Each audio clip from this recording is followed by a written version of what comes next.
네, 여러분 안녕하십니까? 네, 오랜만에 뵙습니다. 2주 만에 일단 영상을 이렇게 녹화하게 됐네요. 오늘 시작하기 전에 잠깐 지수 얘기를 안 할 수가 없을 것 같아요.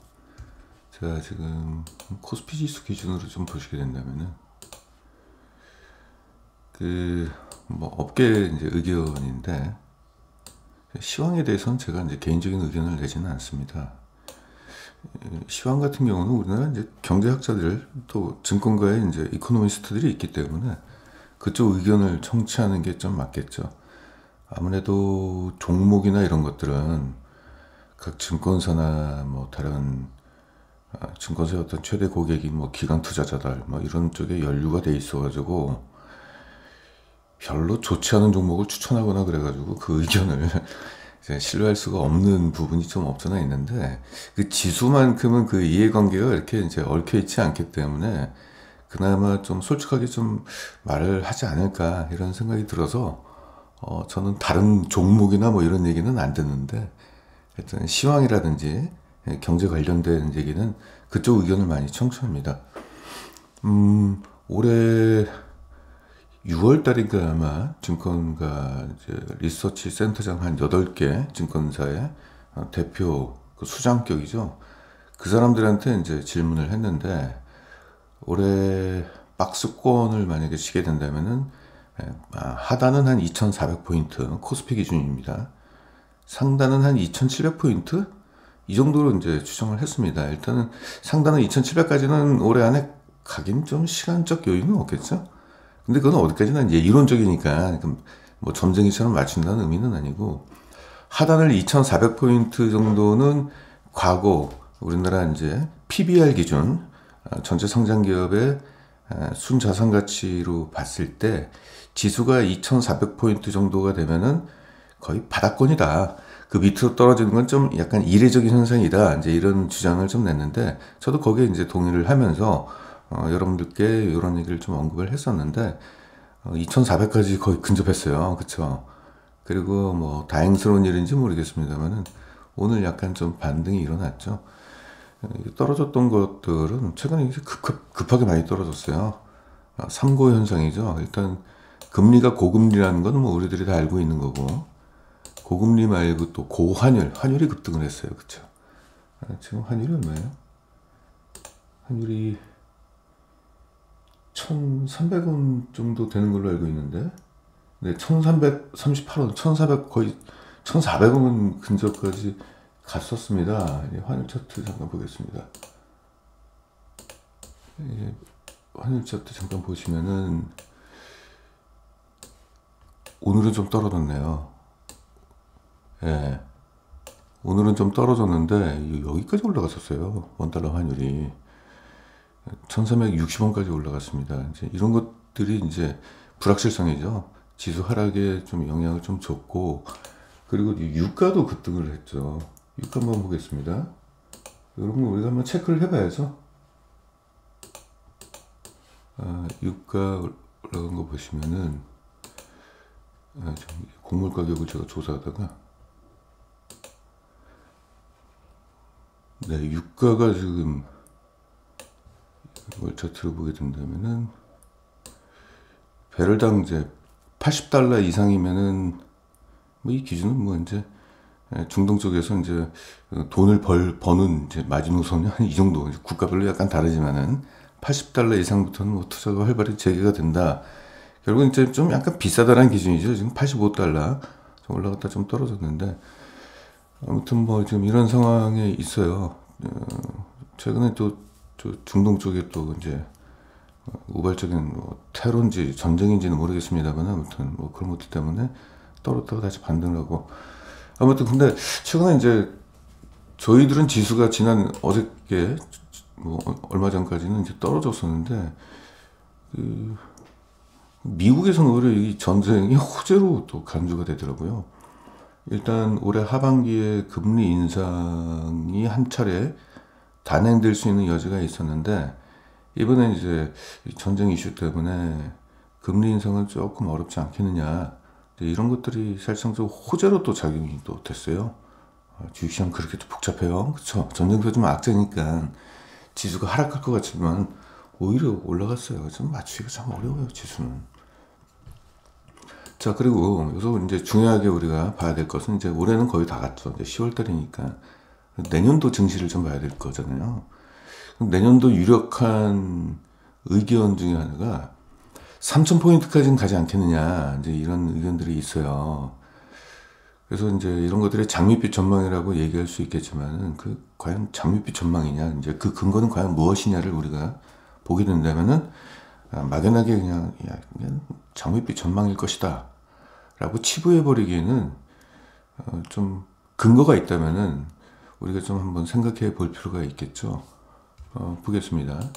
일단 첫 번째 2008년도부터 이제 최근 이제 상반기까지의 명목 GDP 성장률입니다. 최근에 이제 코로나가 터졌을 때 이때 한번 좀 떨어졌죠. 그쵸? 떨어지고 최근에 이제 반도체 경기 안 좋고 수출 부진 때문에 한번 떨어졌고 그 뒤에 올라갔어요. 이 꼭대기가 이제 올해 상반기를 얘기하는 겁니다. 이게 평균적으로 한 3% 정도. 이 기준을 어디로 삼냐에 따라서 연평균 3%냐, 뭐 2.7%냐, 뭐 이렇게 따질 수 있는데 2008년도부터 따지면은 평균적으로 우리나라 GDP 성장률이 한 3% 정도 된다고 보시면 되겠고, 이건 명목 GDP입니다. 그러니까 물가 상승률이나 이런 것들을 반영한 거기 때문에 실질적으로 이제 이걸 많이 보게 되는데, 이걸 봤을 때 지금 우리 하반기에도 올라갔잖아요. 우리 경제 성장을 이제 이뤘어요. 성장이 약간 둔화된다 뭐 이런 얘기 있지만 성장은 했다는 얘기죠. 그래서 이런 성장률에 근거를 했을 때 그냥 단순히 제가 한번 차트로 그냥 가져서 그려보겠습니다. 연간 차트를 보게 된다면 2008년도부터 연평균 3%의 성장률을 보이게 된다면은 여기가 이제 3,000포인트거든요. 이 정도까지 가는 게 이제 적정 지수가 아니겠느냐라는 의견이 있어요. 근데 이게 논리가 약간 좀 빈약하죠. 그러면은 과연 이렇게 볼게요. 요 경제 성장률이라는 게 지금까지는 그래요. 지난해 좀 안 좋았다가 지금 이제 성장하는 것이 일단 팩트로 확인이 됐습니다. 올해 상반기에. 그럼 앞으로는 어떻게 되느냐? 앞으로가 중요하잖아요. 앞으로 떨어질 수도 있잖아요. 그러면 이제 이럴 때는 뭘 보냐면은 이제 경기 선행 지표를 보는 게 맞겠죠. 경기 선행 지표를 보게 된다면은 경기 선행 지표는 6개월을 선행하는 거기 때문에 잠시만요. 다시 열어보겠습니다.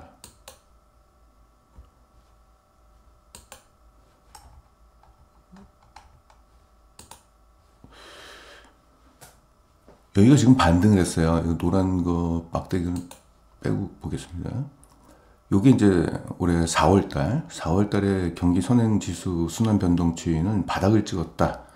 근데 4월달에 경제가 바닥이 아니라 이게 6개월을 선행하는 거기 때문에 통상적으로 6개월에서 한 9개월 정도 선행한다라고 그렇게 알려지고는 있어요. 여기는 이 선은 하나지만은 이 선 안에 수많은 지표들이 이제 함께 포함되어 있기 때문에 어느 정도 신뢰는 좀 할 수 있는 지표라고 보시면 되겠고, 한국은행에서 발표한 자료입니다. 이게 4월 달에 바닥을 찍었다는 얘기는 우리나라 경제가 6개월 뒤인 10월 달에 바닥일 것이다라는 의견이 지배적이에요. 지금 10월 달이잖아요. 또 공교롭게도 10월 달에 지금 지수가 바닥을 찍었다라고 볼 수는 뭐 그 성급한 판단일 수는 있겠는데, 일단 여기 지금 와 있잖아요. 그렇죠. 그래서 안 그래도 국내에서는 이걸 우리나라 좀 종합지수 바닥이라고 얘기하고 있고, 10월 달에 여기 또 찍었고, 선행지수도 4월 달에 발표된 이거는 10월 달에 바닥을 찍을 것이다라는 것들이 공교롭게도 뭐 운이 좋아서 맞아 떨어졌는지는 모르겠습니다만은 일단 그 상황이고, 중요한 것은 그 뒤에 바닥 찍고 그 뒤에 이제 올라간다는 얘기거든요. 그러면 이게 지금 여기서 이제 약간 횡보를 하고 있는데 올라가긴 올라갔죠. 그럼 이것은 내년도 상반기를 의미하는 거거든요.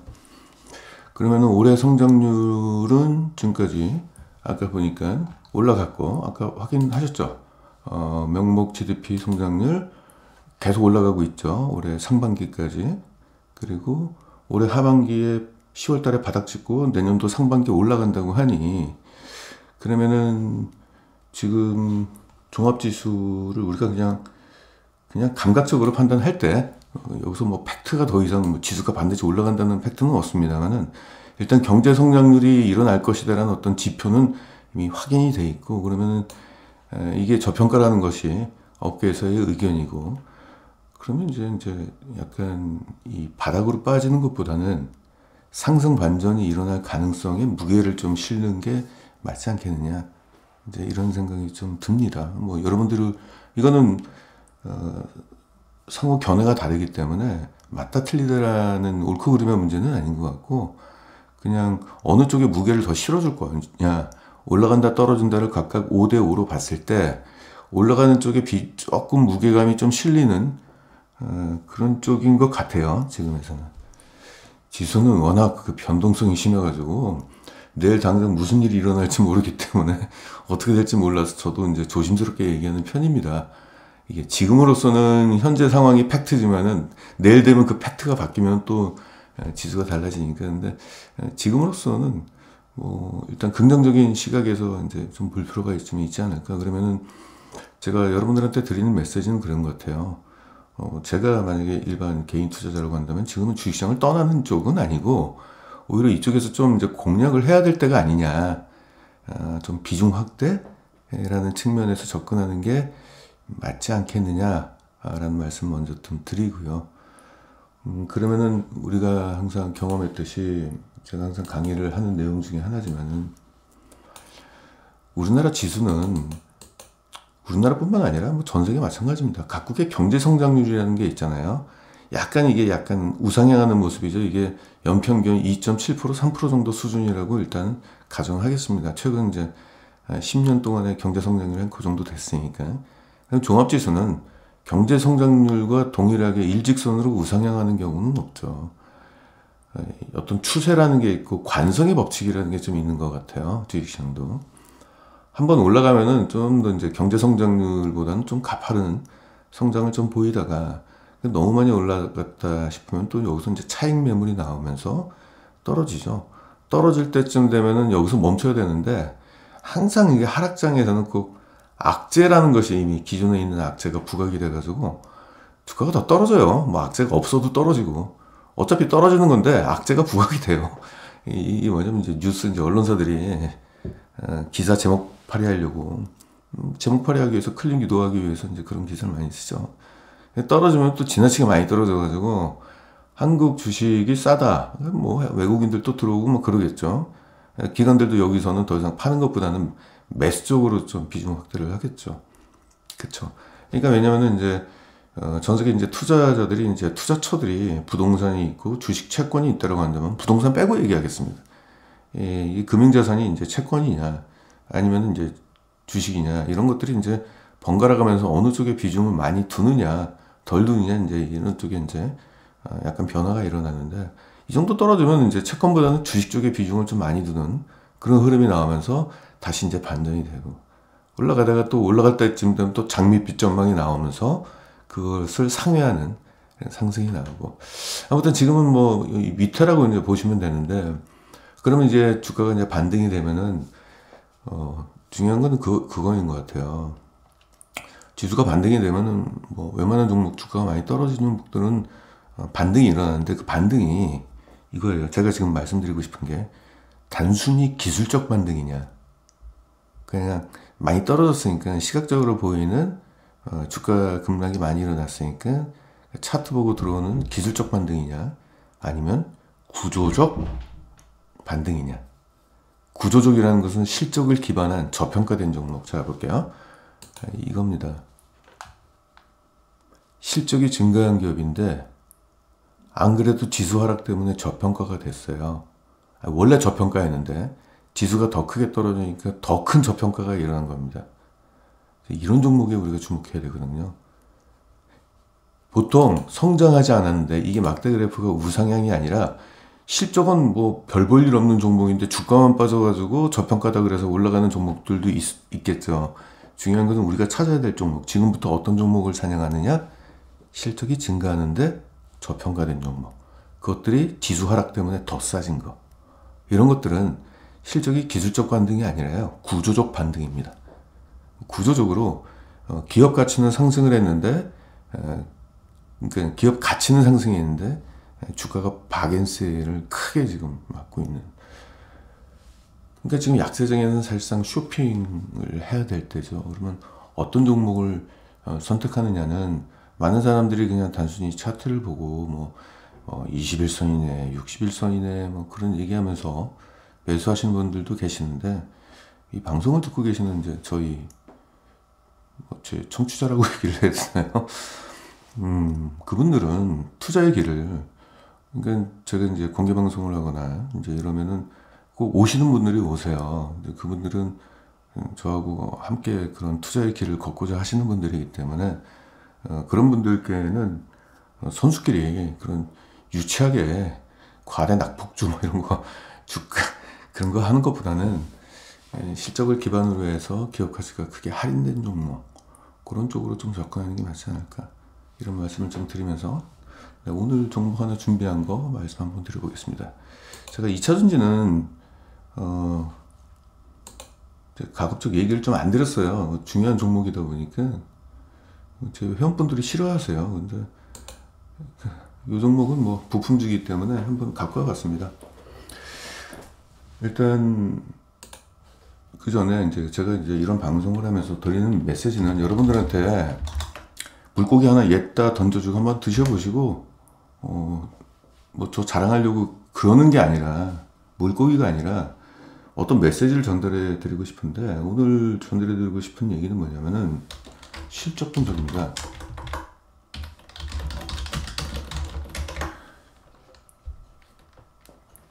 자, 앞으로의 실적, 중요한 건 지금까지 나왔던 실적은 이미 지난 일이기 때문에 앞으로의 실적이 좋게 나올 것이냐, 향후 실적, 향후 실적에 대한 분석이라고 얘기하기보다는 실적 전망이죠. 그럼 근거가 있죠.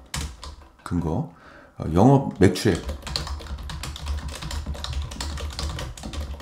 상승하는 건 맞냐, 그 근거는 뭐냐, 이건 우리 스스로에게 계속 질문을 던져야 돼요. 지금까지 매출이 좋았어? 오케이. 그러면 3분기는 어떻게 될 것 같아? 4분기는? 내년도는? 왜 상승할 거라고 생각하는 거야? 또 희망 고문하는 거야? 그냥 네가 뭐 이렇게 느낌상 올라갈 것 같으니까 올라가는 거야? 명확한 근거가 뭐야? 라는 명확한 근거가 있어야 돼요. 두 번째.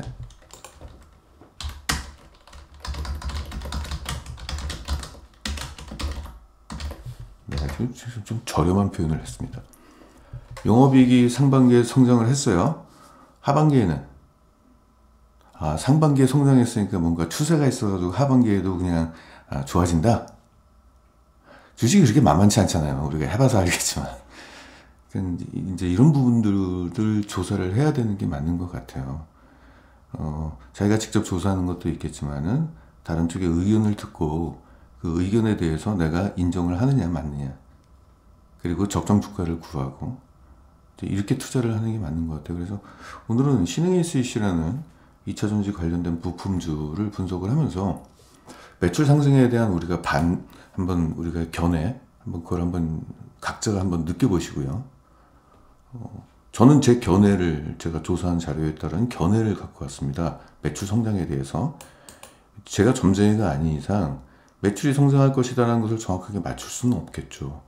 없지만 사람이라는 게 조사라는 게 있을 거 아니에요. 주변에 여러 의견과 컨센서스가 있고, 그리고 그것을 뒷받침할 수 있는 무언가의 그래도 조금 부족하지만은 자료, 그리고 영업이익도 왜 성장하느냐, 영업이익이. 매출액이 올라간다고 해도 영업이익 진짜 올라가는 거야? 단순히 매출액이 성장하니까 그냥 따라 올라가는 거야? 그거 말고 또 다른 뭐 원재료라든지 여러 이유가 있을 거 아니에요. 그래서 그런 것들을 우리가 한번 자꾸 이런 걸 통해 가지고 한번 훈련해 보자는 얘기죠. 저도 기업 분석을 한 지 한 10년 됐는데 그 전까지는 막 차트 분석하고 막 그랬어요. 늘지가 않아요. 차트 분석은. 문제는 100년을 하든 1000년을 하든 똑같이 주사에 굴리는 확률 6분의 1밖에 안 됩니다. 근데 이러한 이제 사업 분석을 하게 된다면 사업에 대한 이해도가 높아지고요. 그리고 이러한 실적 재무 분석을 하면서 숙련도가 높아져요, 점점. 그래서 저도 기업 분석을 계속 하면서 작년과 다른 성장을 느끼고 계속 성장하는 거예요.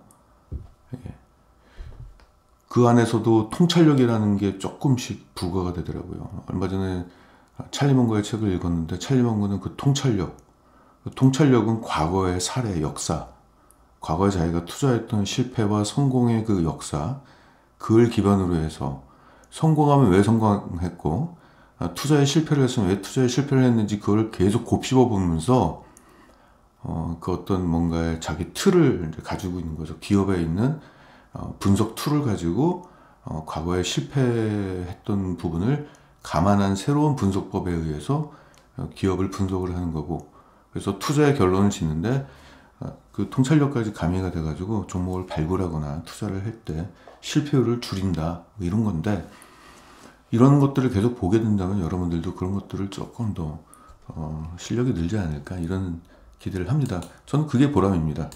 유튜브에도 나가고 그러는데 제가 뭐 유튜브 단 한 번도 좋아요, 추천 뭐 어쩌고저쩌고 단 한 번도 그런 말을 한 적이 없습니다. 관심도 없고요. 네. 뭐 구독, 좋아요 뭐 자, 오늘 좀 얘기해 볼게요. 제가 조사를 해보니까 작년도 이게 최근까지 이제 신흥 SC는 영업이익이 부진했어요. 매출액은 나무랄 데 없이 고성장을 했습니다. 과거 최근까지 영업이익에서 망가졌어요. 그러니까 주가가 굉장히 부진했어요. 지난해 1년 내내 주가가 떨어졌어요. 신흥 SC 보겠습니다. 차트를 한번 가져가 보면은, 자, 지난해 여기 2021년도죠. 재작년도. 이건 실적이 되게 좋았을 때였어요. 근데 약간 이거는 고평가됐을 때입니다. 그때 뭐 장이 좋았으니까 적정주가 한 이 정도. 이 정도가 적정주가인데 오버슈팅하고, 자, 그 다음에 주가가 어떻게 됐다? 여기서부터 계속 떨어졌어요. 이거는 실적이 부진해서 그렇습니다. 그런데 요거는 아니에요. 요거는 사람들한테 소외됐기 때문에 지수 하락에 그냥 얻어 걸려가지고 같이 동반 하락한 것이지, 실제 실적은 지금 이렇게 좋아지고 있는 지금 흐름입니다. 실적은 성장하고 앞으로 더 성장할 거예요. 주가는 떨어지고 그냥 괴리감이 많아졌죠. 이게 이제 구조적으로 성장하는 기업이 저평가, 쌀 때 살 수 있는 기회라는 얘기죠. 결론부터 말씀드린 겁니다. 자, 그럼 우리는 중요한 게 앞으로보다 이거 왜 떨어졌느냐, 실적이 왜 안 좋았냐, 이걸 알아야 돼요. 왜냐면 그러니까 실적이 부진했던 원인을 알면 그 원인이 지금은 어떻게 변하고 있는지 그거를 보면 되는 거니까. 그쵸? 악재가 뭐냐? 영업 부진의 그 악재. 결론적으로 소멸이 됐다라는 얘기고, 이게 소멸이 되니까 실적을 나쁘게 만들었던 그 요소가 사라졌기 때문에 앞으로는 성장한다는 논리입니다. 볼게요. 이 기업은 뭘 만드냐면은, 얘네는 이제 삼성 SDI 그쪽 배터리 팩을 만드는 기업이에요. 부품이죠. 근데 여기서 이제 캔이 있고 껍데기 알루미늄으로 만드는 겁니다. 알루미늄 기억해 주세요. 여기 있고 뚜껑이 있어요. 그리고 여기도 소형 원통 부품에서는 이 뚜껑입니다. 그러니까 배터리가 크게 이제 각형 배터리가 있고 원통형 배터리가 있어요. 이 각형은 그 전기차 쪽에 들어가는 거고, 원통형은 지금까지는 그 IT, 뭐 전동공구라든지 노트북 뭐 이런 둥근 배터리였어요. 근데 향후에는 그 테슬라 쪽에서 원통형 배터리를 키운다라고 하니 삼성도 그에 관련돼 가지고 스텝을 지금 맞추는 걸로 지금 보이고 있는데, 앞으로 원통형 배터리 쪽에서도 2차 전지에 들어갈 가능성이 높아요. 자, 주목할 것은 이 중에서 이게 중요해요. 뚜껑. 이 뚜껑이 뭐냐면은, 이 배터리 같은 경우는 이 안에 전해액이 담겨져 있습니다. 2차 전지 같은 경우는 전해액이 들어가 있죠. 근데 이 전해액이 열이 많아지면은, 그러니까 이제 전기차가 이제 주행을 하게 되면은 배터리 내부 온도가 90도까지 올라간다고 합니다. 그럼 배터리 안에 그 액체, 전해액이 지금 있는데, 전해액이 휘발성이에요. 그래서 거기서 이제 폭발의 위험성이 일어나는 건데, 일단 배터리에 약간 그 상처나 미세한 구멍이 나 있으면은 그 사이로 기체라는 것이 나오게 되고, 아무튼 뭐 이제 그런 부분이 돼가지고 이제 부풀어 팽창한다는 얘기죠. 그래서 이 뚜껑의 역할은 그것이 이제 팽창하지 않게끔 기체를 누출시켜 버려요. 기체를 배출해 버려요. 그냥 여기다가 압력이 높아지면 기체를 배출해 가지고 폭파의 위험을 방지하는 안전한 기능을 갖고 있다는 얘기고, 요 원통형 배터리 같은 경우도 이게 좀 압력이 높아지게 된다면은 이건 전류를 차단해 버려요. 전류를. 그래서 지금 배터리가 어떤 성능을 떠나서 지금 안전 이슈가 좀 더 부각이 되고 있잖아요. 뭐 일회 충전당 600km로 가네 마네 그게 뭔 필요 있습니까? 폭발해가지고 인명사고가 일어나는데. 그러니까 지금 뭐 각 전기차 회사들은 지금 계속적으로 충전권 쌓아놓고 있다는 거예요. 한 번 폭발하면 완전 이미지 다 박살나고 그렇잖아요. 엄청난 소송에 휘말리게 되는 거니까. 그러니까 지금 뭐 배터리의 어떤 상품성보다는 폭발하지 않는 배터리에 대한 선호도가 높아지는 그 추세이기 때문에 원래는 신흥 SGC 같은 경우는 이런 케이스 만든 기업들 같은 경우는 부가가치가 없었는데 그런 이제 폭발 위험에 대한 대응할 수 있는 이 기능이 있기 때문에 좀 부가가치가 높아진 거죠, 사실. 그래서 이 부분이 좀 중요하다는 얘기고, 이걸 납품하는 회사들이 보통 삼성 SDI에 이 케이스를 납품하는 데가 뭐 여러 한 4군데 정도 돼요. 신흥 포함해가지고. 근데 중요한 것은 이 뚜껑이 제일 중요한 거거든요. 뚜껑은 신흥이 주력으로 공급하고 있습니다. 옛날엔 이 캔도 공급했는데 캔은 지금 좀 줄여가고 있어요. 삼성 쪽에서 굳이 너희들까지 이거 하지 말고 너희들은 이 캡 어셈블리 그리고 CID 같이 이 중요한 이 부품 쪽 중심으로 해서만 공급해라. 그래서 이쪽을 주력으로 납품하고 있는 회사라고 보시면 되겠습니다. 최근에 이제 중요한 이슈가 있어요. 얘네들은 삼성 SDI가 뭐 헝가리가 됐던 말레이시아가 됐던 그쪽에 공장을 지으면 그 옆에 공장을 같이 져요. 따라가가지고 주력 공급업체이기 때문에 총 4개 해외 법인인데 말레이시아가 원통형 뚜껑 만들고요. 헝가리가 각형 뚜껑을 만들고 있고 중국의 공장 2개 같은 경우는 그냥 옛날에 이제 IT형 배터리 쪽으로 알려지고 있습니다. 최근에 증설을 했어요. 요 증설 때문에 앞으로 매출 성장을 한다는 얘기입니다.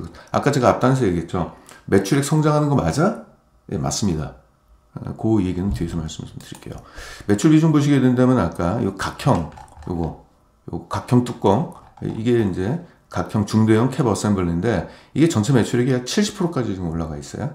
이게 과거에는 이게 이 정도까지는 아니었는데 최근에 삼성 SDI 쪽에서 이제 이쪽을 주력으로 공급하라고 그러니까 이쪽 비중이 높아지고 있고 소형 뚜껑은 지금 현재 약 23% 차지하고 있습니다. 이 정도고. 재만족성은 뭐 괜찮아요. 일단은 표면적으로 봤을 때는 부채 비율이 좀 높고 순차익금 비율도 67, 9%. 뭐 썩 좋다라고 볼 수는 없는데 유동 비율도 뭐 100%가 안 되고 있잖아요. 그런데 괜찮아요. 왜냐면 이건 장부상에 나와 있는 거고 이것도 역시 과거에는 이제 유동 비율이 100%를 초과했는데 최근에 증설을 했어요. 그러니까 시설 투자를 하게 되면은 갖고 있는 주머니에 있는 돈 다 꺼내가지고 투자를 하잖아요. 심지어는 대출도 받아야 되잖아요.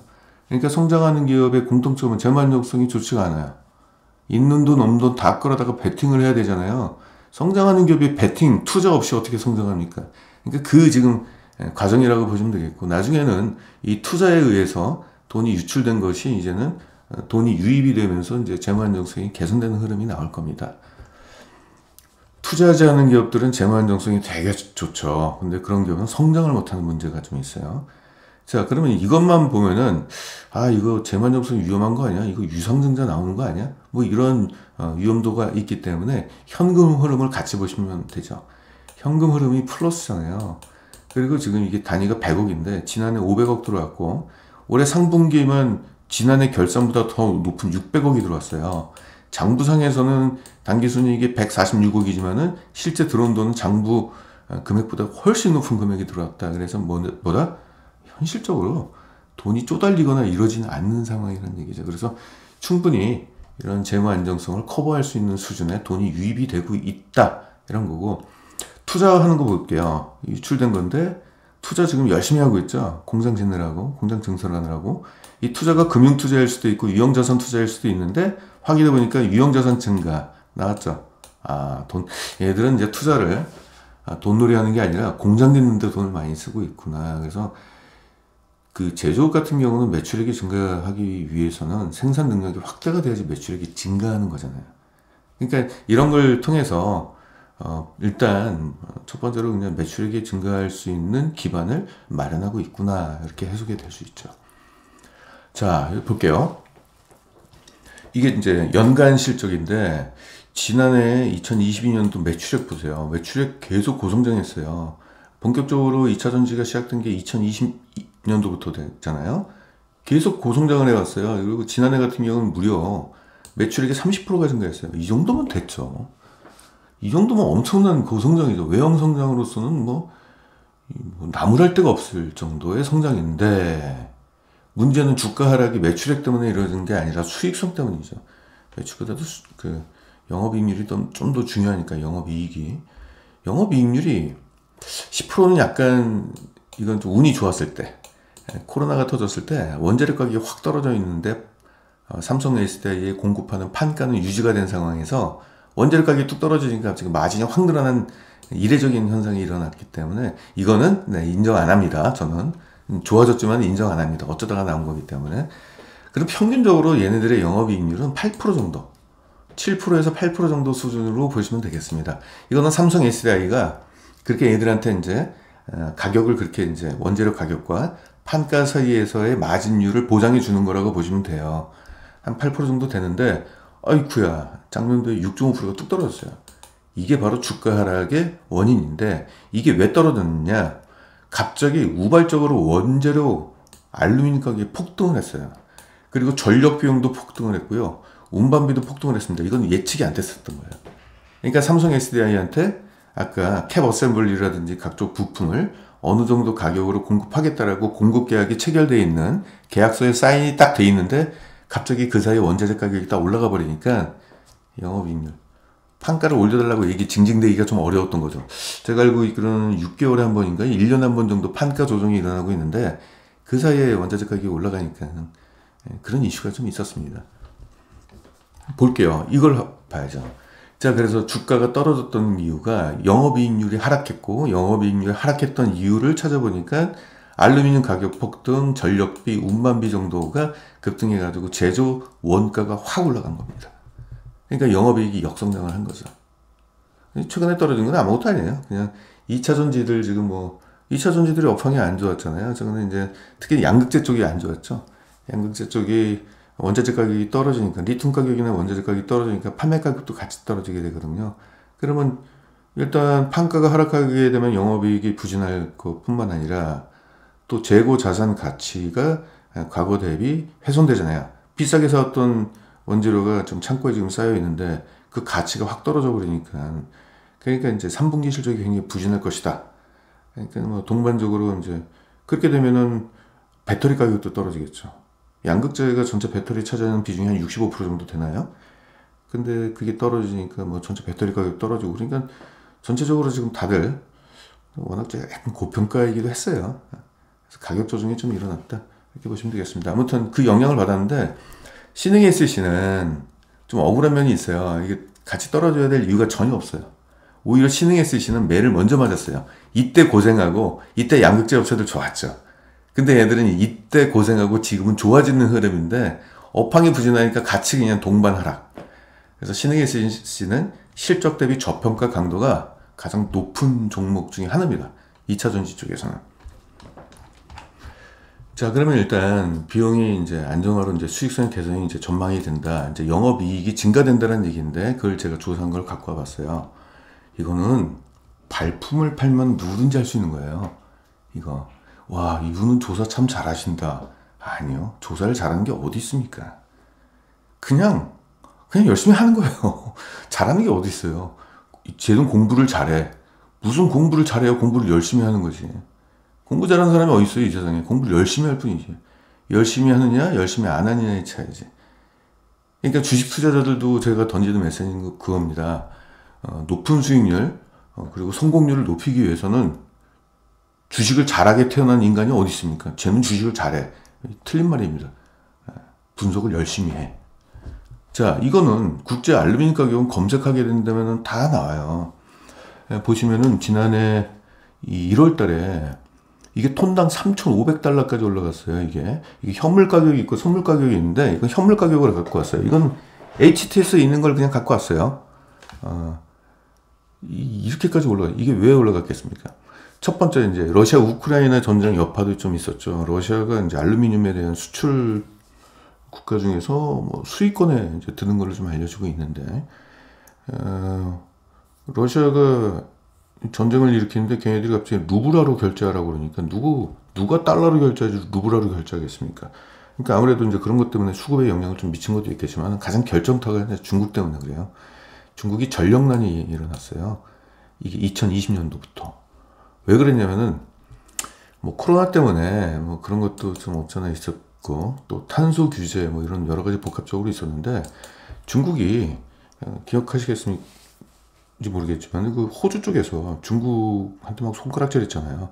코로나의 주범인 너희들 아니냐 책임져라 이러니까 중국이 호주한테 화가 나가지고 아니 우리가 너희들 손님인데 고객인데 그런 말을 할 수 있어 그래가지고 석탄 수입을 줄였어요.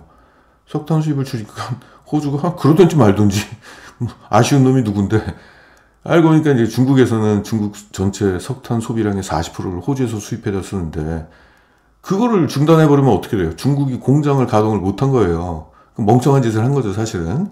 그래서 결국 지금 또 사이가 또 좋아졌죠. 그래서 다시 이제 석탄을 사들이고 있는 지금 상황입니다. 그래서 중국에서 알루미늄 같은 경우는 이제 재련하고 이제 그런 공장들이 있을 거 아니에요. 중국 이슈 때문에 알루미늄 가격이 폭등을 했던 거예요, 이때. 근데 지금은 이제 다시 이제 석탄 수입을 늘리면서 다시 이제 정상화된 거죠. 이게 뭐냐면 그냥 우발적인 사태예요. 우발적인 사건이었어요. 평상시에는 이런 일이 일어나진 않죠.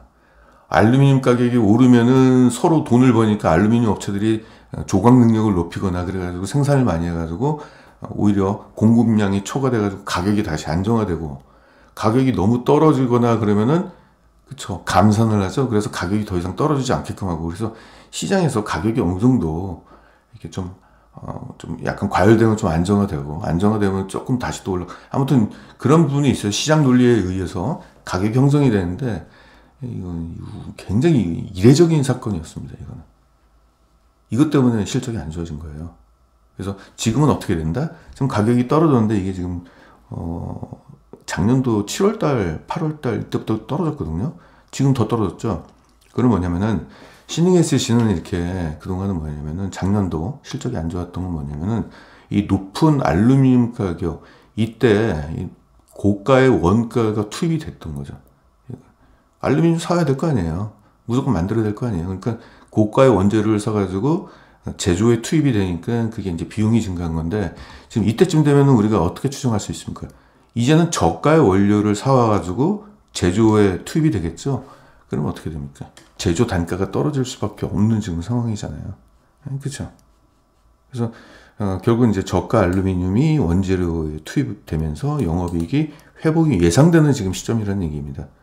그리고 앞으로는 알루미늄 가격이 확 오를까요?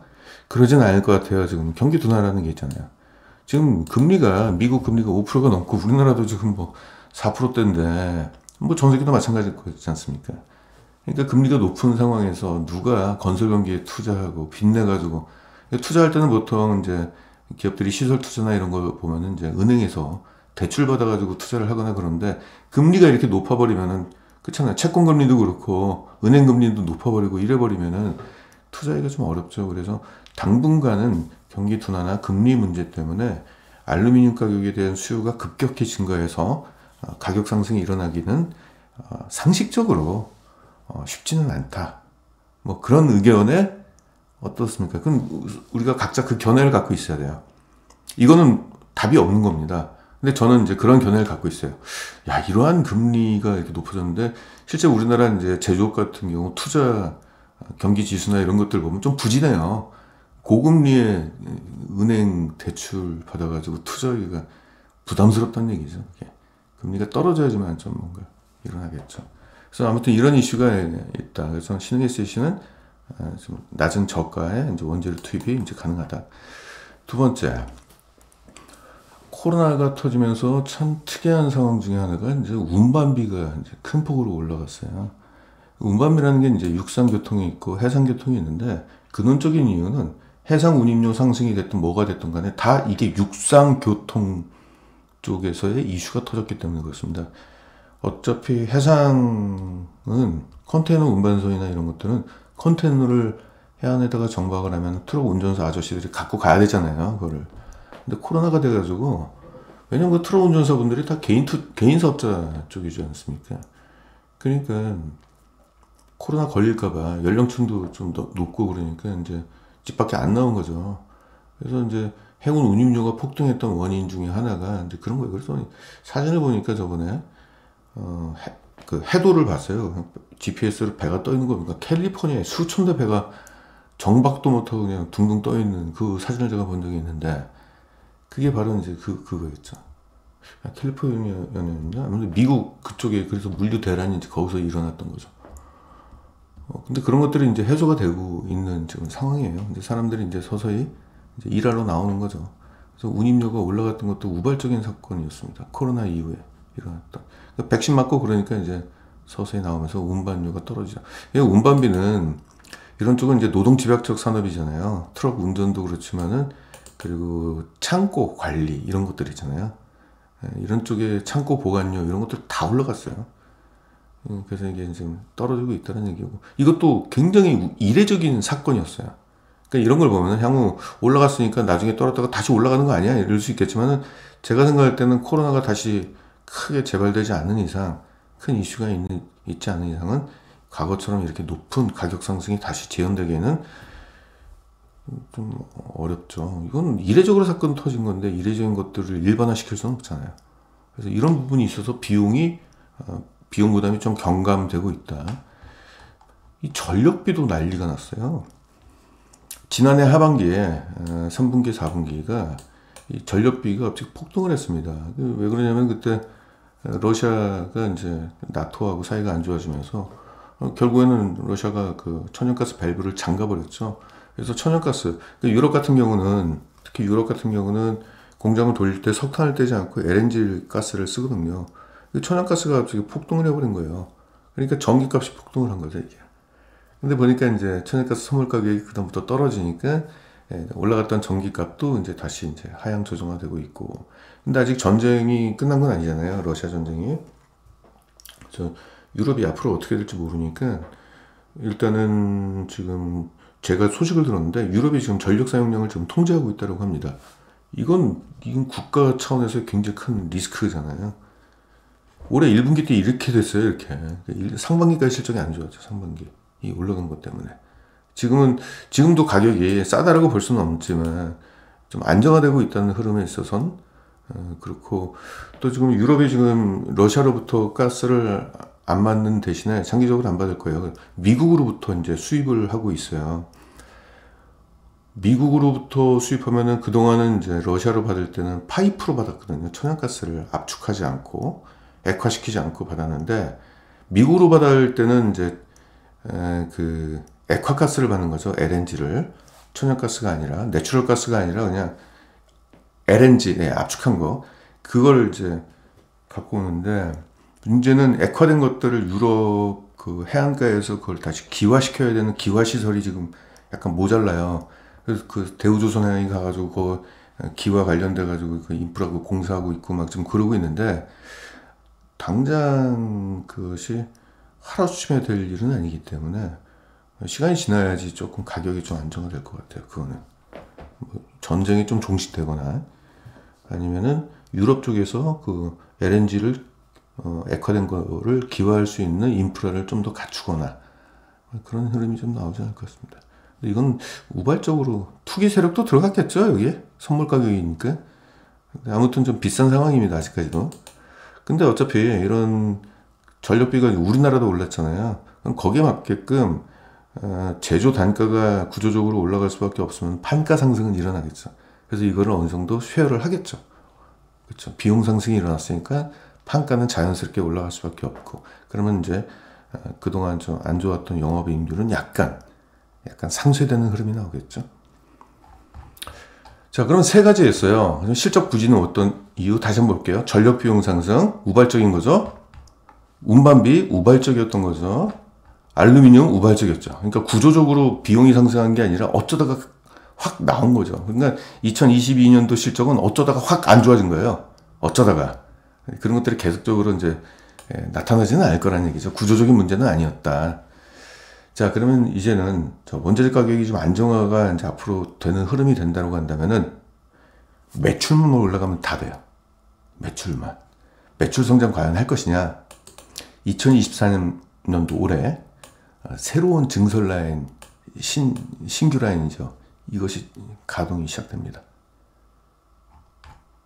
자, 자산 분석을 좀 해봤어요. 얘들이 그동안 삼성 SDI의 물량 요청에 의해서 삼성 SDI가 자동차 회사하고 배터리 공급 계약을 체결하면은 그 자동차용 배터리의 생산 능력을 확대를 해야 될 수밖에 없잖아요.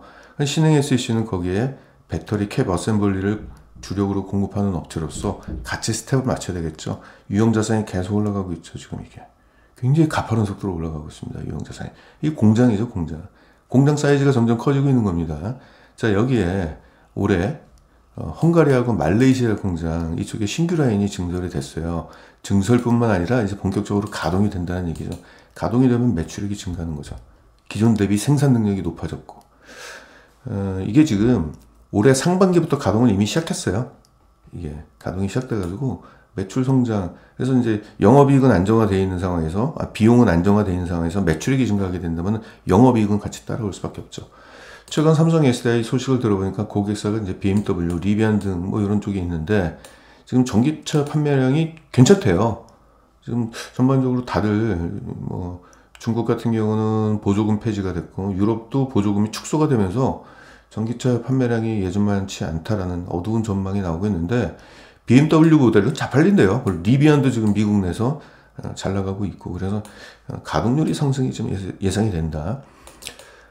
그리고 또 하나 있으면 그 재고, 지금 재고 봐야 되겠죠? 업황이 안 좋을 때는 재고가 말썽을 일으키는데 재고 보니까 올해 상반기에 재고자산 회전율을 조사하니까 8바퀴를 돌았습니다. 아, 이거는 뭐 걱정 없는 거죠. 만들면 다 팔린다는 얘기예요. 제가 만들어 놓은 삼성 SDI가 다 가져간다는 얘기예요. 8바퀴 돌았어요. 8바퀴. 재고 리스크는 없죠. 재고가 남아 돌아가지고 문제를 일으키지는 않는다. 자, 그러면 일단 우리가 이제 그 매출액이 증가한다는 얘기는 매출액이 증가한다는 것은 생산 능력이 어떻게 되고 있는지 그리고 생산 가동률이 어떻게 되고 있는지를 좀 볼 필요가 좀 있어요. 일단 매출액이 증가할 수 있는 기반을 갖췄는지를 볼게요. 이게 지금 파란 색깔이 뭐냐면 생산 능력. 이게 증가해야지 매출 기반이 확대가 되고 있다는 얘기고 빨간색이 생산 실제 만든 거 계속 올라가고 있죠. 생산 능력이 점점 확대가 되고 있습니다. 이것은 삼성 SDI가 신흥한테 물량 주문을 한 겁니다. 공급계약 체결에 의해서 공장 사이즈를 짓는 거니까 최소 주문량에 대한 그런 것들이 있어요. 자, 지난해 사상 최대 생산 능력을 갖고 있는데 올해 상반기, 지난해 상반기 대비 또 10%가 또 늘었어요. 생산 능력이 확대가 됐다는 얘기는 굉장히 중요한 소식입니다. 좋은 소식이에요. 이거 왜냐면 얘들이 무슨 새우깡 만들고 라면 만들고 이런 데가 아니잖아요. 즉 얘들이 직접 만들어가지고 선반 위에 올린 뒤에 광고해가지고 소비자들 현혹해가지고 물건 파는 회사가 아니잖아요. 이건 고객사의 ODM이죠. OEM. 고객사의 주문 요청에 의해서 만드는 거기 때문에 생산 능력을 높였다는 것은 그만큼 삼성 SDI가 과거 대비 더 많이 물건을 요구하고 있다는 얘기이기 때문에 매출 성장을 의미하는 거죠. 자, 일단 생산 능력이 10%가 늘었어요. 좋은 소식입니다. 시간이 지나면 생산 실적도 높아질 거예요. 생산 가동률이 점점 늘어난다는 얘기죠. 왜냐하면 생산 능력을 높이자마자 곧바로 높인 만큼 물건을 주문하거나 그러지 않거든요. 어느 정도 시차가 있어요. 공장 다 만들었어? 오케이. 우리도 이제 서서히 너희들한테 주문을 서서히 좀 많이 좀 할게요. 이제 이러면서 이제 주문량이 점점 증가하는 거죠. 네. 그리고 원통형 쪽도 생산 능력을 지난해 굉장히 크게 늘렸는데 올해 또 늘렸어요. 6%. 이런 부분이 있고요. 이제 이게 중요해요. 얘들이 지금 공장이 이제 헝가리 공장이 있고, 헝가리 같은 경우 헝가리 괴드에 있을 겁니다. 삼성 SDI가 헝가리 괴드에 이제 공장이 있으니까 그 옆에 있을 것 같고, 말레이시아 공장은 뭐 사진 이따구로 찍어 놓으니까 무슨 뭐 축산물 같은 축산 뭐 그런 데 같은데 위에서 보면 멋있어요. 그 뒤에 있는 건물도 있고 굉장히 커요.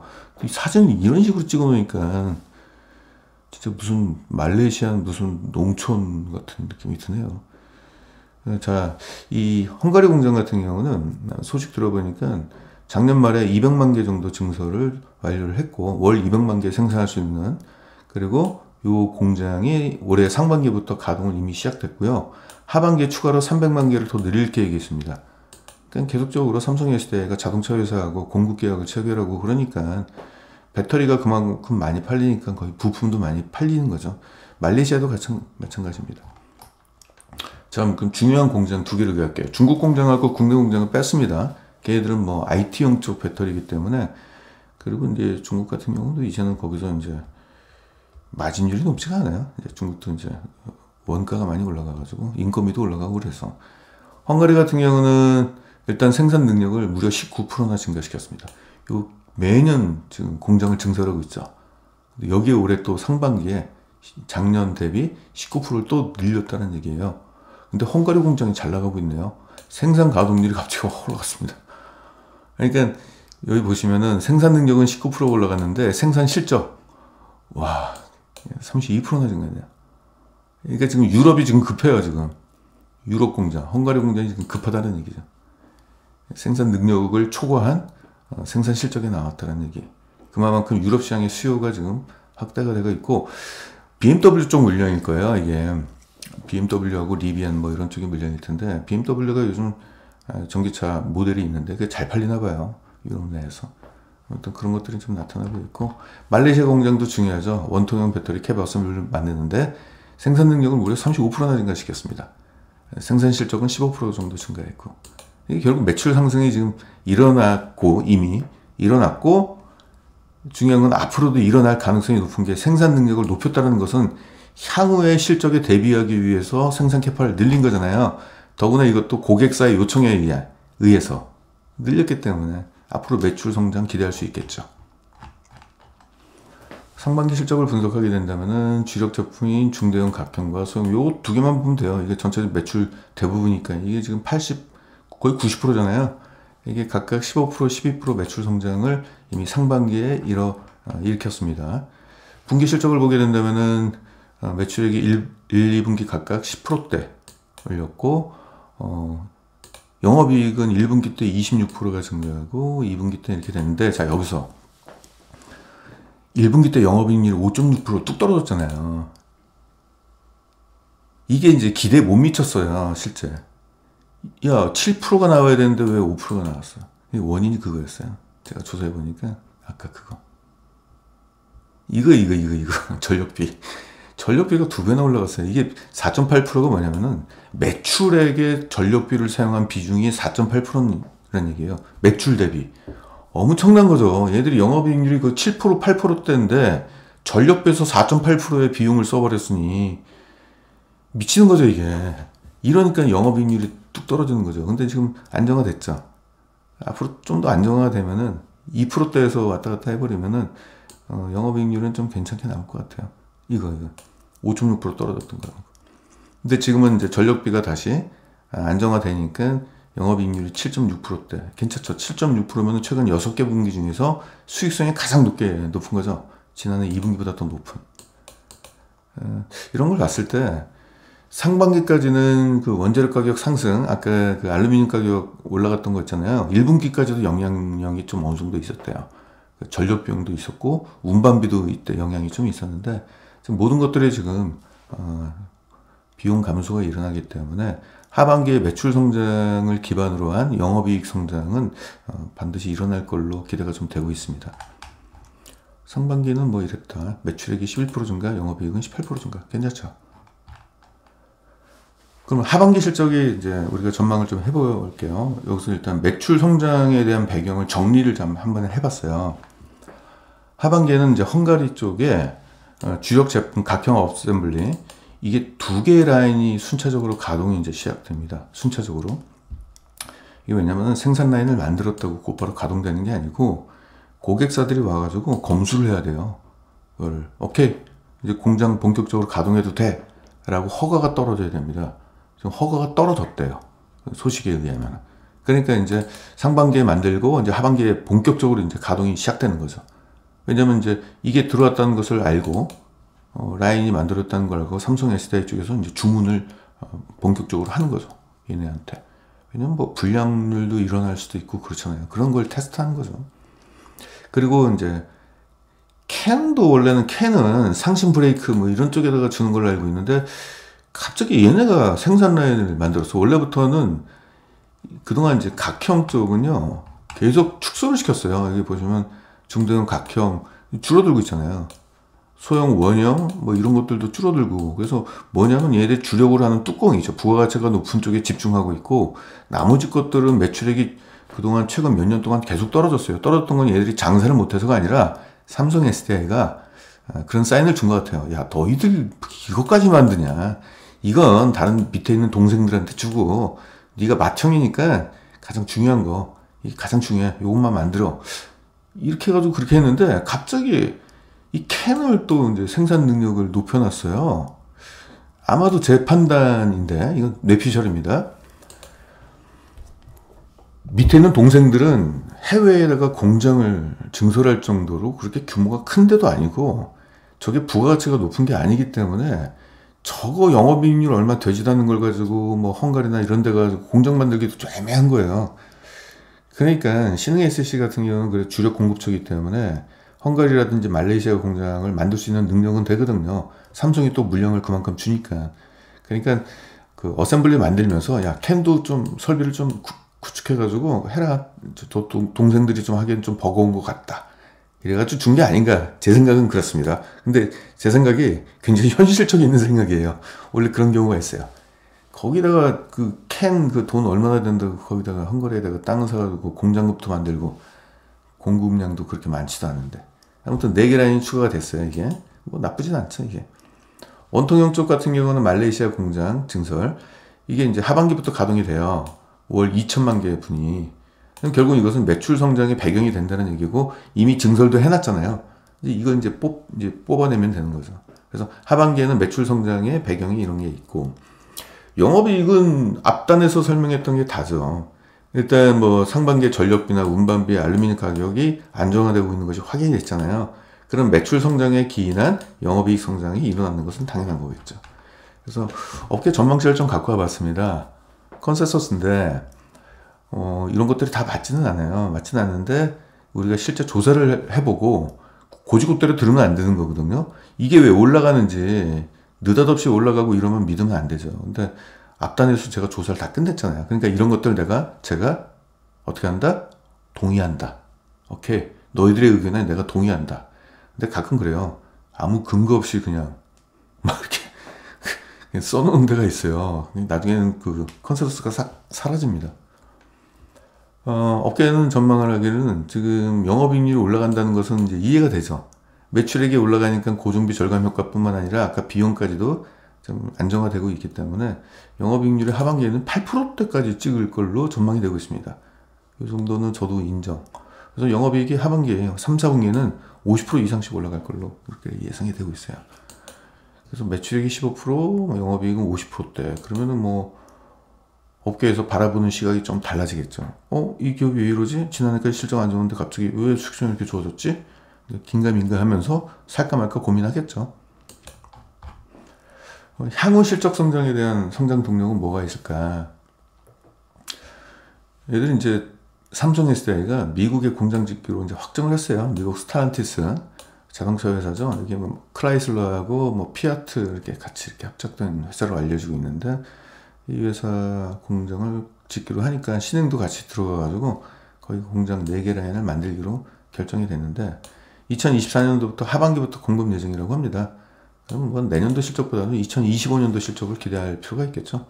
하반기부터 공급 예정이면 보통 2025년도 1년 늦게 나와요. 그리고 매출이 중요한데, 미국에 공장을 짓게 된다면은 4개 라인 정도 되면은 한 라인 하나당 뭐 500억 이상씩 매출액이 나오는 거니까 1,500억에서 2,000억까지 기대할 수 있다. 그러면은 2022년도 신흥의 매출액이 한 3, 40%가 증가되는 흐름입니다. 굉장히 높죠. 그래서 얘네가 2025년도 실적이 굉장히 좋아질 거예요. 2024년도 하반기에 이 정도 생산 캐파를 만들어 놓으면은 실적이 본격화되는 거는 2025년도니까. 그러니까 2025년도 먼 게 아니에요. 솔직히 지금 뭐 2달 뒤면은 2024년이잖아요. 그럼 그 이듬해가 2025년도고. 1년 6개월 뒤가 된다는 얘기죠. 그래서 이 종목은 2025년도까지는 들고 갈 필요가 좀 있을 것 같아요. 1년 6개월 이상 보유하면은 2025년도죠. 그러면은 이 증설했던 미국 공장의 실적을 우리가 주가에 반영이 될 거예요. 그걸 노리는 게 좀 맞겠죠. 유럽 공장은 뭐 고도화에 집중하고 있다 뭐 이런 게 있고, 또 뭐 4680 배터리 알고 있죠, 테슬라 쪽에서. 이거 하니까 뭐 다른 데에서도 이제 4680 배터리 만들겠다. 이게 왜냐면 이제 지금 뭐 자동차가 가격 경쟁을 지금 하고 있는데 4680 배터리가 생산성이 가장 높아가지고 배터리 가격을 좀 낮출 수가 있다라고 합니다. 그래서 이걸 지금 테슬라 쪽에서 시작하고 있고, 다른 쪽도 이제 반영을 하려고 그러는데, 일단 삼성 쪽이 그 말레이시아 공장이 원통형 배터리를 만드는 설비를 갖고 있기 때문에, 이게 뭐냐면 돌돌돌돌 많은 원통형이에요, 생산을 할 때. 그걸 뭐 다른 데 가지고 뭐 스태킹 기법이라고 그래가지고 뭐 신문처럼 하나씩 쌓아놓는 공정이 있고, 이제 공정 자체가 여러 가지가 있는데 두루마리처럼 돌돌 만다라는 그런 기법이에요. 아무튼 뭐 그렇습니다. 근데 일단 뭐 당장 뭐 여기는 뭐 그렇고, 당장 눈앞에 보이는 현재적 가치에 집중하죠. 우리 지금 공장 지금 만들고 있거든요. 지금 땅 파기하고 지금 건물 짓고 있습니다. 그래서 내년도 완공하니까. 신흥 SC에 대한 매출액에 대해서는 이렇게 생각하면 돼요. 굉장히 쉬워요. 삼성 SDI의 매출 전망치를 제가 갖고 왔거든요. 연평균 20%씩 올라가면은 신흥 SC도 연평균 매출 성장 20%라고 보시면 됩니다. 그러면 삼성 SDI의 매출 성장률은 어디서 근거를 갖고 왔냐? 삼성 SDI가 자동차, 전기차 회사하고 계약했던 거, 그걸 근거로 해가지고 매출액이 나왔고, 그리고 또 그 기반에는 전 세계적으로 전기차의 판매량, 판매 추이, 판매 전망, 뭐 이런 것들이 같이 어우러졌겠죠. 그래서 뭐 플러스 마이너스의 오차는 있겠지만 평균적으로 매년 20%씩 증가한다는 얘기인데, 이렇게 되면 신흥 SEC도 이만큼 증가해요. 왜냐면은 캡 어셈블리를 지금 공급하는 회사가 신흥 SEC가 주력이거든요, 이게. 그러니까 매출 궤도가 똑같다는 얘기죠. 여기서 또 하나 또 중요한 얘기를 할게요. 변수라는 게 있잖아요. 이 가장 큰 변수는 소위 신흥 SEC는 하청업체잖아요. 근데 보통 이제 이 원청업체가 밑에 있는 고객 거래처들이 많으면 많을수록 유리해요. 왜냐면 서로 경쟁시켜가지고 가격 경쟁 유발시키고, 옛날에 그렇잖아요. 뭐 갑질을 한다라는 게, 갑이 을을 한 10개를 막 5개에서 10개를 막 더 버리면 을끼리 막 서로 경쟁하잖아요. 그럼 서로 살겠다고 가격을 조금 더 낮춰가지고, 저희 그 좀 사주세요, 가격을 좀 더 싸게 해드릴게요, 뭐 리베이트도 받고, 뭐 별의 별짓이 일어나잖아요. 그럼 어떻게 돼요? 밑에 있는 하청 업체들이 가격 경쟁을 하면은 돈을 버는 업체들이 없어요. 그냥 그렇잖아요. 돈을 버는 업체가 없으면 어떻게 해요? 앞으로 양질의 제품을 공급할 수 있는 능력이 점점 나빠지고요. 또 중요한 거, 생산 능력을 확대를 못해요. 돈을 못 버니까. 삼성은 그거예요. 지금 생태계를 만들고 있는 것 같아요. 어차피 전기차 쪽 같은 경우는 앞으로 영속적으로 사업을 진행해야 되는데, 그럼 자기가 배터리 케이스라든지 이런 부품을 중요할 때마다 안정적으로 조달받기 위해서는 협력업체가 건강해야 돼요. 무슨 말씀인지 아시죠? 그러기 위해서는 삼성 SDI가 어떤 전략을 좀 피고 있냐면은, 신흥의 경쟁자가 될 만한 알루미늄 업체들이 얼마나 많겠습니까? 지금 알루미늄 저거 만드는 거 어떤 틀에다가 집어넣어가지고 거푸집에다 집어넣고 찍어내는 형태이기 때문에 반도체처럼 엄청나게 고도의 기술이 필요한 것도 아니에요. 사실적으로 보게 된다면 기술이 있다라고 하지만은 그 진입 장벽이 이렇게 높지는 않아요. 누구나도 와가지고 그냥 삼성한테 로비하는 회사가 얼마나 많겠습니까? 우리도 공급할 수 있게끔 해달라고. 근데 삼성이 다 거절하고 있는 지금 상황입니다. 신흥의 신규 경쟁자가 될 만한 업체를 삼성이 다 돌려보내고 있어요. 그 이유는 뭐다? 신흥이 지속적인 설비 투자를 해야 될 거 아니야. 그러기 위해서는 신흥이 돈을 벌어야 돼요. 자꾸 여러 업체에다가 돈을 찢어다 나눠주면 안 돼요. 삼성 입장에서는 한 놈을 계속적으로 키워내야 돼요. 완전 자기 파트너십이 되는 거죠. 그래서 즉 이거는 하청 관계가 아니라 상생 관계입니다. 이걸 바로 생태계라고 얘기하는 거예요. 생태계. 생태계를 조성하는 거죠. 자기 주변에 있는 협력사, 자기 동료가 건강해지고 힘이 점점 강해져가지고 파트너십을 좀 더 유지하게끔. 그래서 수익을 보장을 시켜줘요. 그래서 제가 볼 때는 영업이익률이 신흥 SDI를 보통 삼성 SDI 쪽 측면에서는 대략적으로 마진을 한 7% 정도에서 8% 사이 정도까지는 보장해줘요. 그보다 마진율이 떨어지게 된다면 신흥이 몸이 약해져요. 그리고 공장 지어달라고 그러면 공장 못 줘요. 그러면 그 피해는 삼성한테 가잖아요. 그렇잖아요. 야, 부품 공급 좀 해줘 그랬더니 공장 늦게 만들고, 예? 공장 뭐 자동화 설비도 구축 안 해가지고 엉망진창 수율도 떨어지고 그 피해가 다 삼성한테 가니까. 그래서 이 비즈니스 구조를 잘 이해를 하셔야 됩니다. 신흥한테는 이게 사실상 단점이자 장점이에요. 신흥의 가장 큰 단점은 주력 고객사가 삼성밖에 없다라는 것이 가장 큰 단점이고, 근데 그것이 장점으로 작용이 되고 있어요. 왜냐면 신흥 입장에서 거래처가 많아버리면요, 좀뭐 원자재 가격이 오르고 좀 마진율이 나빠지면은 그 고객사 쪽에서 그러든지 말든지 짜식들 뭐 건방지게 콧대 높이더니 하면 잘 됐네 뭐 와가지고 판가 좀 높여주세요. 원자재 가격이 올라갔는데요. 그러면 야, 딴 데 가서 얘기해. 왜 우리한테 얘기해요? 그럴 거 아니에요. 그래서 이 세상 이치라는 게, 근데 자기만 바라보고 해바라기처럼 살고 있는 기업이 좀 힘들어진다 그러면 좀 그래? 그럼 무슨 얘기는 들어줄 거 아니에요. 그런 관계예요. 쉽게 제가 설명한 겁니다. 쉽게 설명한 거예요. 그래서 결국은 매출 성장에서만큼은 삼성 SDI하고 같은 궤를 그릴 것이다. 이렇게 보시면 돼요. 그래서 나중에 여러분들이 신흥 SDI에 대한 실적 전망, 매출 전망을 보게 될 때 삼성 SDI를 바라보시면 되겠습니다. 물론 삼성 SDI 쪽에서 여기는 이제 배터리 매출만 있는 게 아니라 뭐 여러 필름 매출도 있고 그런데 매출 비중이 이제 배터리가 많으니까 대충 갖고 왔습니다. 그러면 이제 신흥 SDI 볼게요. 시장에서 이제 예측한 것은 거의 비슷하죠. 23%. 삼성은 20%인데 얘들은 23% 정도 된다. 이렇게 앞으로 매출액이 증가할 걸로 보이고 있고, 영업이익은 무려 연평균 32%씩. 그럼 됐죠. 이건 뭐 엄청난 성장이잖아요. 우리나라 경제 성장률 10배 이상의 성장률을 보이는 거잖아요. 매출 성장률과 영업이익 성장률을 보면 영업이익 성장률이 훨씬 높죠. 당연히 매출액보다 더 높을 수밖에 없죠. 고정비 절감 효과가 일어나니까, 규모의 경제에 의해서 비용 절감 효과가 크게 일어나니까 이익 성장폭이 더 큽니다. 그러면은 지금 이게 사실상 신흥 SDI를 사람들이 잘 몰라요. 관심도 없고. 그래서 소외되어 있어요. 소외되어 있을 때가 가장 싸죠. 이게 유명해지고 인기 있는 종목이 되면 비싸죠. 기업은 언제 살린다? 소외됐을 때. 소외됐을 때 주식은 소외된 기업을 사는 겁니다. 왜냐하면 알려지지 않았으니까 싸니까. 지금 실적이 좋아졌는데도, 그리고 심지어 실적이 더 좋아질 때도 사람들이 모르고 있으니까. 지금 에코프로비엠이나 LNF라든지 양극재 같은 기업들은 그 3분기 이번에 그 11월 달에 3분기 실적이 나오잖아요. 영업이익이 반토막 날 겁니다. 근데 이 기업은 영업이익이 50% 이상 증가하는 거잖아요. 정반대 흐름이 나오는 거죠. 그러니까 지금은 오히려 이런 종목이 좀 안정적인 것 같아요. 자, 근데 여기서 이걸 그냥 볼게요. 그냥. 올해 이제 EPS를 보게 된다면 올해 상반기까지 이거 기록한 거예요. 그러면 이제 3분기, 4분기 더해지면 한 요 정도까지 올라가겠죠.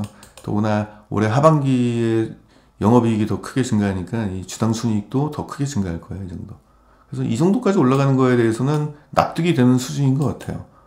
그 다음엔 올라가고, 자, 2025년도에 크게 올라가죠. 미국 공장 짓잖아요. 이때 미국 공장 완공돼가지고 공급이 본격화되는 게 2024년도 하반기부터니까 2025년도부터는 본연의 실적이 나오겠죠. 그래서 제가 이제 2025년도까지는 들고 가자, 이 말씀입니다. 그러니까 지금 10월 달이니까, 그러니까 1년, 뭐 2년, 뭐 이 정도 들고 있으면 수익률이 과연 어떻게 될까요? 연평균 39%의 엄청난 성장이거든요. 그리고 얘들 변수가 별로 없어요. 변수. 제조업의 가장 큰 변수는 원자재 가격의 변동폭인데, 알루미늄 가격의 변동폭은 그렇게 크지는 않을 것 같아요. 당분간.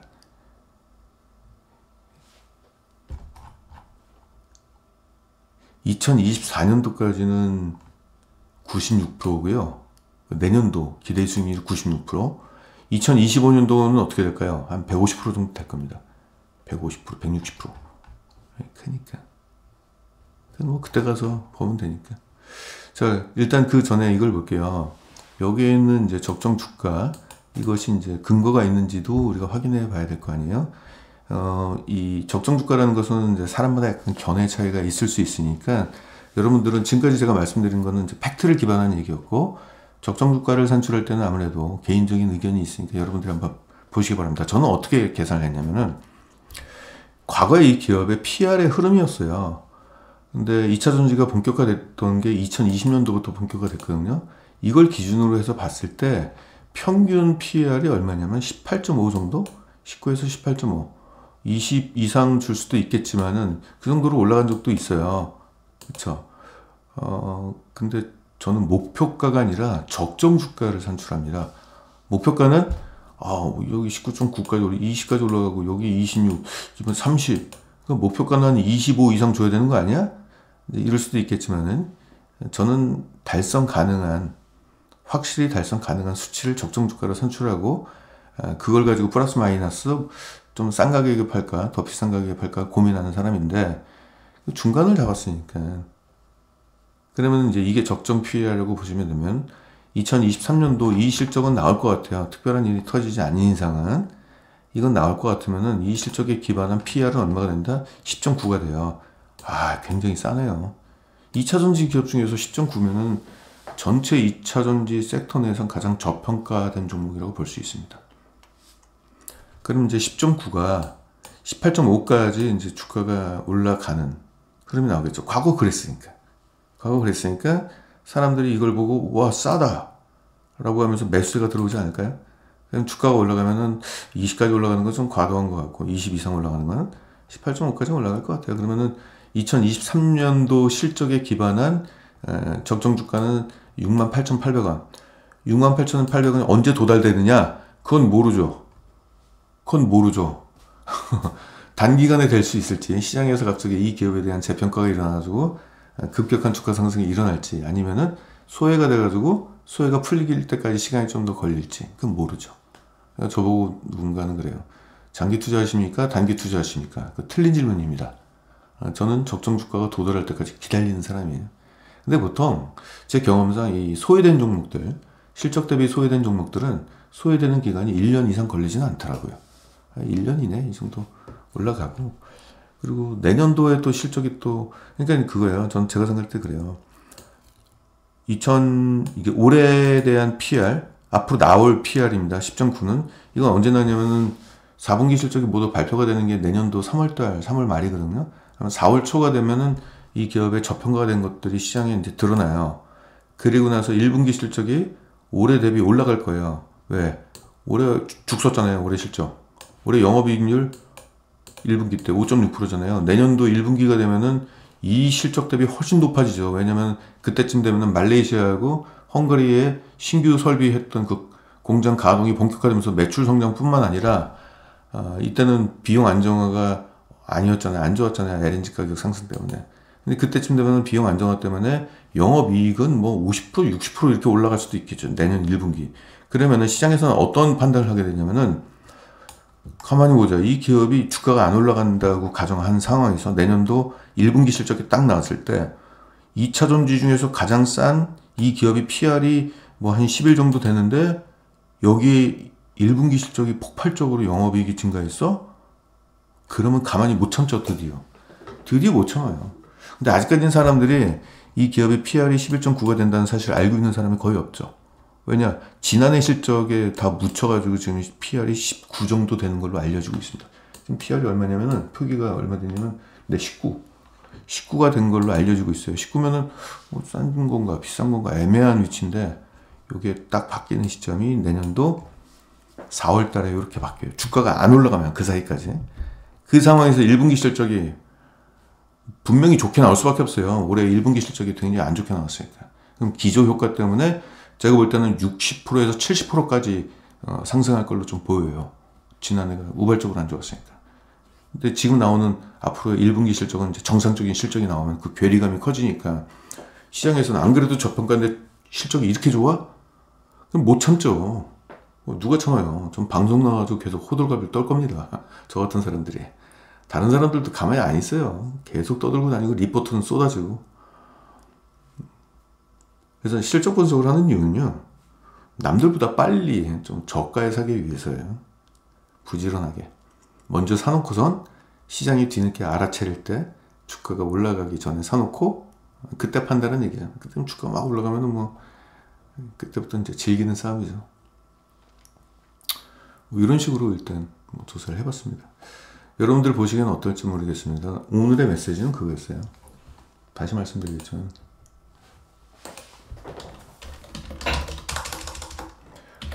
과거 실적 분석을 통해서 여기서 매출 성장 그렇다. 생산 능력 확대와 5인 기업 아니 그냥 확대 이게 됐고 영업이익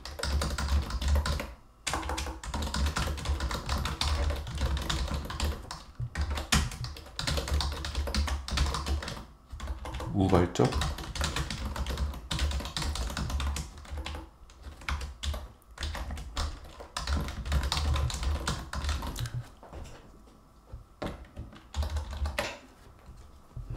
자, 이런 조사를 통해 가지고 이 조사가 또 의미하는 바가 있어요.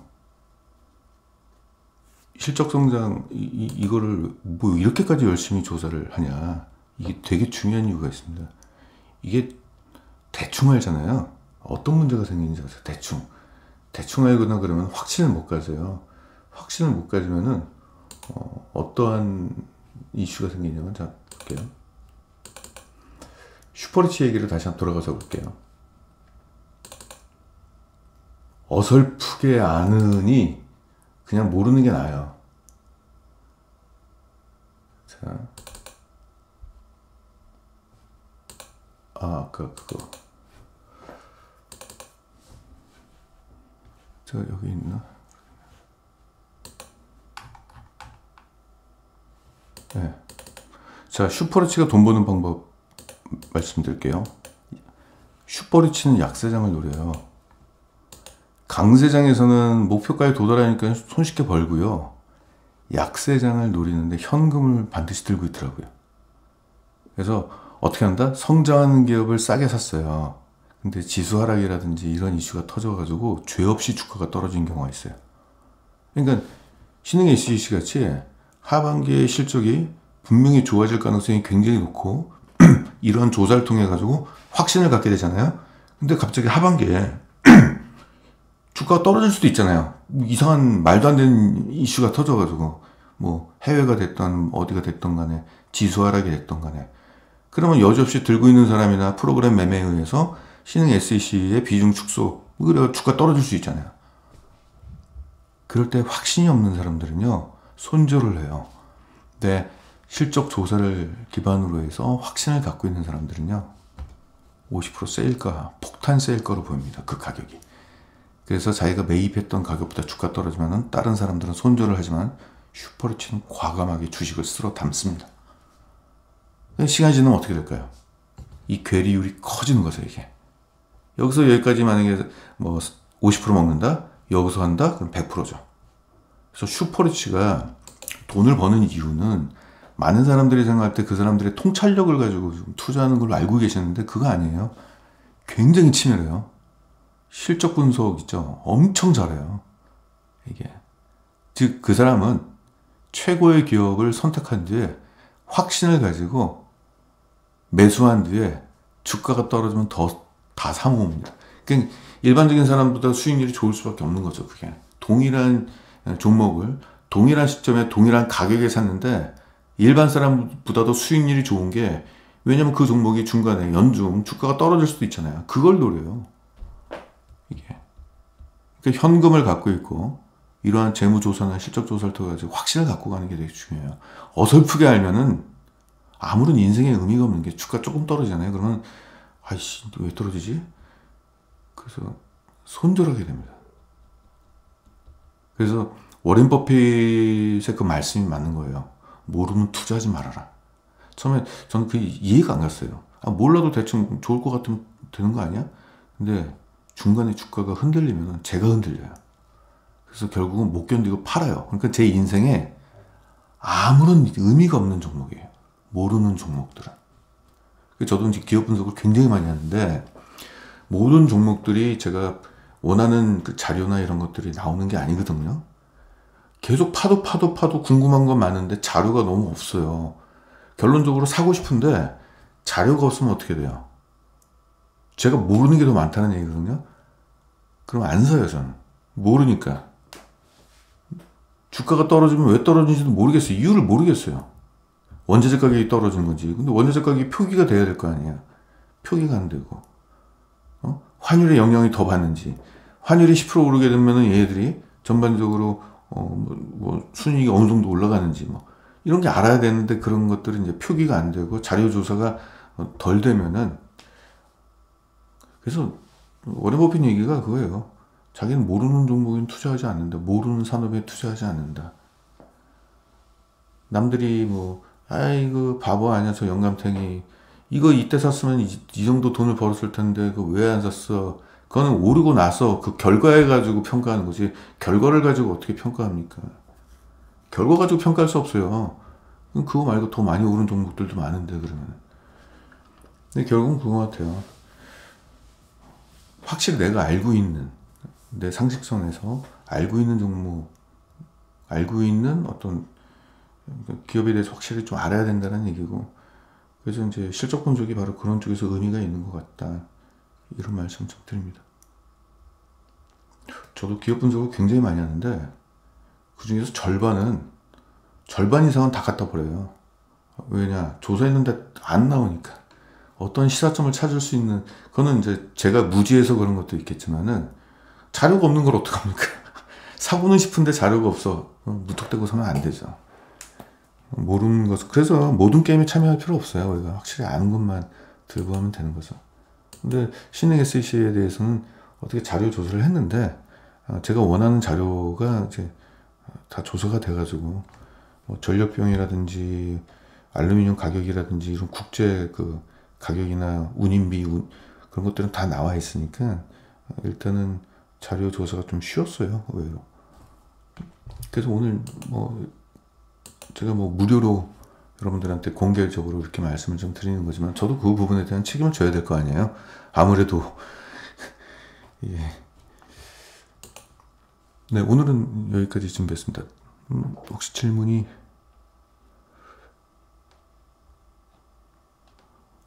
예. 근데 그 기업을 몰라서요, 제가. 답이 됐습니까? 잘 모르니까. 이게 비상장 기업일 수도 있잖아요. 네, LG 에너지 솔루션의 그 배터리 납품 케이스, 그 공급하는 업체가 어딘지 좀 잘 모르겠어요. 상장 안 했을 가능성이, 상장했었으면 아마 제가 모르지는 않았을 텐데. 다른 질문 없으시죠? 네. 다음 주 수요일날 이 시간에 다시 또 찾아뵙겠습니다. 네. 감사합니다. 오늘 방송은 여기까지 하도록 하겠습니다. 감사합니다.